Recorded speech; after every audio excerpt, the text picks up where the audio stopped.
Alright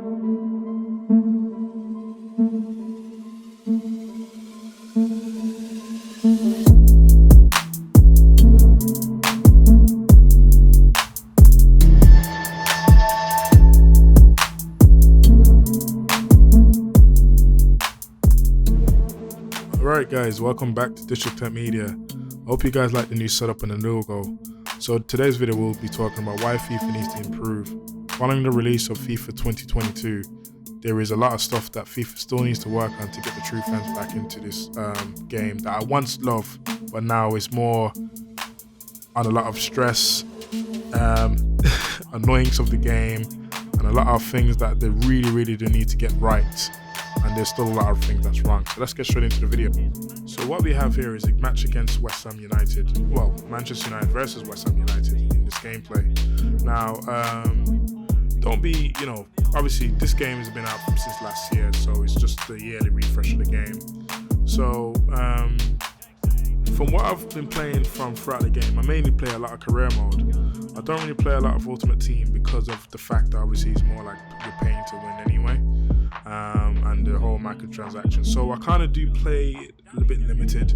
I'm not the one to be spending a lot of money on the coins to get the cards or whatnot, because obviously the drawbacks with that is that eventually, you're not really going to get yourself anywhere. You're spending like £60 down on the game, and then at the end of it, you're not really happy because you haven't got the Ronaldo card that you want or anything. So that's why I mainly stick to career mode. Best FIFA I would say is, throughout the years, I started playing FIFA when I was FIFA 2000 was the first FIFA I played. And what I understood was the concept really works. So I played FIFA 2000, then he went to 2005, then he went to FIFA 2007, then he went from there to 2010, 12, 13, 14, 15, 16, 17, FIFA 18, and I think 19 I didn't play, and then I started again on FIFA 20. Again, but the formula of FIFA is still just the same. They seem to always follow the same trend of obviously just a new lick of paint, and thinking that would be good enough for the fans. A few different players to add into the game, like the legendary players in the FIFA Ultimate Team. And then they just think that that would be the best thing that the fans would want. In my opinion, that I disagree, because playing FIFA for the past, you can say 10-15 years of my life playing the game, I still think that I need to do a lot more to try to win the fans back. Because I remember before, when you're playing FIFA 2000, there was a difference between FIFA 2001, 2 and 3. And when you're playing those type of games, the mechanics are very different. So there are things that they were working on, because given the fact that technology is always improving in playing in FIFA. But from what I gathered though, for the past 5 FIFA that I've been playing from FIFA 17 up until now, it's still more or less the same game. The graphics haven't improved. Yes, they got a few licenses just a few years back on the Champions League, which I would have thought they would have had ages ago. But they still seem to have the same formula. They're not being consistent in creating a really true next-gen game going forward. Now, this has been playing on a PS4 Pro, running at the normal frame rate, 1080p, 60 frames per second, I'd say, because I got 60 fresh reacts.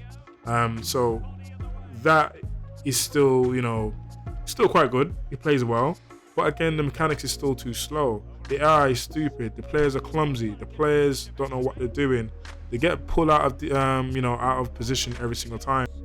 So, with that happening, the players not seem to be, being cohesive. Now, a team like United, okay, yes, they're not best in their defense at all times, but in a normal footballing situation, they should be able to keep the line fine already. But when the opposition player is going to attack you, these players are out of position. Now, obviously, they're fine-tuning and set up on the game when they go to the formation and the tactics. I don't think it really does anything to the game. I don't think there's much of a change. Now, you can change the formation and put them more forward, and that would work. But then I don't think if you're doing the real fine-tuning, I don't think it makes a difference. I think it just depends on what type of players you have on the pitch. whether it to be like an 80 rank player or a 80 rank player or 85 or whatnot, you know. So you would just have to get like a solid rated centre back in the back position. But other than the fact that there are other problems with the game, so there's glitches that still do happen. Sometimes there's a chance where the ball, you may get tackled, right, and you wouldn't even get a penalty for it. When you watch a replay, there is an actual clear out foul, so I don't know why the game hasn't been picked up in that way. I see the problem is FIFA doesn't really have an all-out competitor directly like competing against them, because there was a time when FIFA and Pro used to be, well, not neck and neck, but there was a time when Pro Evolution was in front. I think he's all started from Pro Evolution Soccer 4. It was 4, 5, and 6. Those years took control, and FIFA was really behind that, because obviously Pro Evolution had an element of realism into the game. None of this like I think if you talk about back in the day, there was a common thing there: could you shoot the goal from a halfway line? And normally FIFA you can do that, and probably Sasaki you can't, because you have to really be skillful to actually try to pull off that type of shot. But again, I reckon that FIFA do need to overhaul the new game. Don't even call it FIFA 20 anymore, just call it FIFA and just rehaul the new game inside out, change up the game modes, career modes, everything, you know, because this type of because this game has history. That's the thing. Because it's have a lot of history, people know what this game is, and because of that, they have the advantage to take control of the consumer. And I think that like if FIFA was to really overhaul the game from top to bottom, they could probably try to save this game. But I think this game is going backwards.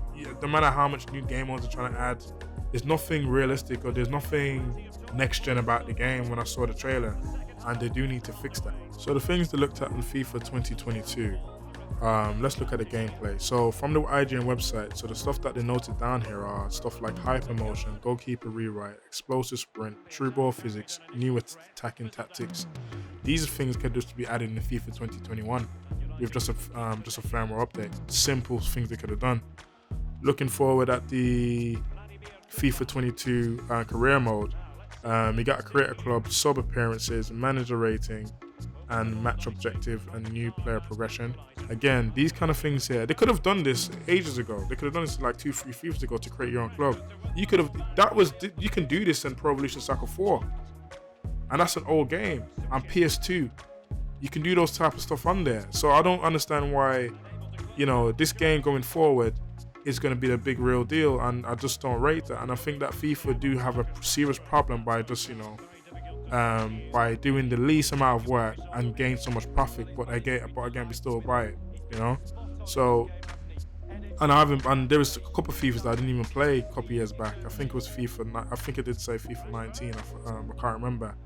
But again, there's a lot of stuff that they're gonna have to try to work on. And I thought that this game is meant to be a PS5 game, you know. So I don't know why they think it's okay just to do that. You know, they got stuff about pro clubs, you know, dropping with a frame, player growth packs. These stuff are already there already. Now, the big cash cow of FIFA is the Ultimate Team. You know, they're talking more about the Football Ultimate Team Heroes, Division Rival revamp, Elite Divisions, Football Ultimate Team Champions revamp. So they're doing a lot of revamp, but these are like updates they could have done within just the one game. There is nothing in this game that is next gen that would say Ultimate, oh wow, look at that. There's nothing better inside the player physics. There's nothing like groundbreaking, and it's been like this for the past 5 years. It's just been like you've been getting the same game with a few updates. With a new look of paint, I think it's okay. And then you got the Volta Football. I haven't really played that, but knowing that I played FIFA Streets, I think that's the element they're trying to bring. To be honest, I think if they put FIFA Streets in FIFA like that, like a proper FIFA Streets, they would bring back a lot of fans. If they really made it just like that, right? They will bring back a lot of fans and have it with online mode. So imagine FIFA Streets. The best one I played was number 1 and 2. If they had that element there in this game, they'll bring the fans back. So that's something that they should look forward to do. More on the IGN article. They're trying to hit this buzzword about hypermotion, something that they're trying to implement using, you know, well, on the PS5 and the Series X. You know, 11v11 matches, organic player movement, passes, shots, and something as simple as trapping the ball. But why don't they try to focus on how the ball reacts to the ground on an actual pitch? It seems like they just want to go backwards every single time. Like, it's more to it in terms of football physics and how it all works into day-to-day life. Why don't they talk about the difference between playing on an AstroTurf pitch as well as the real grass pitch as well? You know, these football clubs around the world spend a lot of money on their pitch, and obviously the ball react differently on every single pitch. It's never the same. So if they want to talk about realism, that's something they could just include inside of the game. You look in FIFA 2020 and 2022 and 2021, all these games, the pitch doesn't even look real. It looks so artificial and fake. So there's no realism given into the ball. The ball just bounces weirdly. Sometimes you hit the ball soft, you just falls out somewhere else. He doesn't seem to stay consistent all the way through, and it's something that they just need to really work on to try to implement something that works and something next gen. And I just think that, like, even when it comes to, if you want to talk about attention to detail, look at the players when they're getting dirty. None of these players get dirty. They can have a little grass or a little green on their little shoes. I mean, it's things like that, you know what I'm saying? It's things like that. And they don't seem to try to, players get tired, they don't seem tired. They just seem the sweat here and there, you may see it. Nothing, of that caliber. If you look at 2K, they have done, quite a good job, but they're not, they're more or less the same type of game anyway. The same type of machine runs these type of games, and it's just one of the things that, sadly enough, they don't seem to really care. So it's all about microtransactions across these games. Those are my final thoughts on FIFA overall as a game. I still would be getting the next FIFA 2022 just to try to be a bit more competitive, because it's been a while of playing online on that game. But again, I'll put the IGN article in the description down below. I hope you guys like the new logo. So again, just please like and subscribe, and I thank you all for blessing me and giving me a few likes and giving me the more views as well, trying to get my channel out there.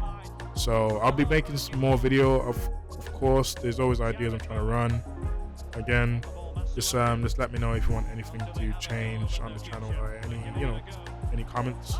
So of course, just please like and subscribe. Have a good day. Thank you all. Stay blessed, and see you on the next video. Take care.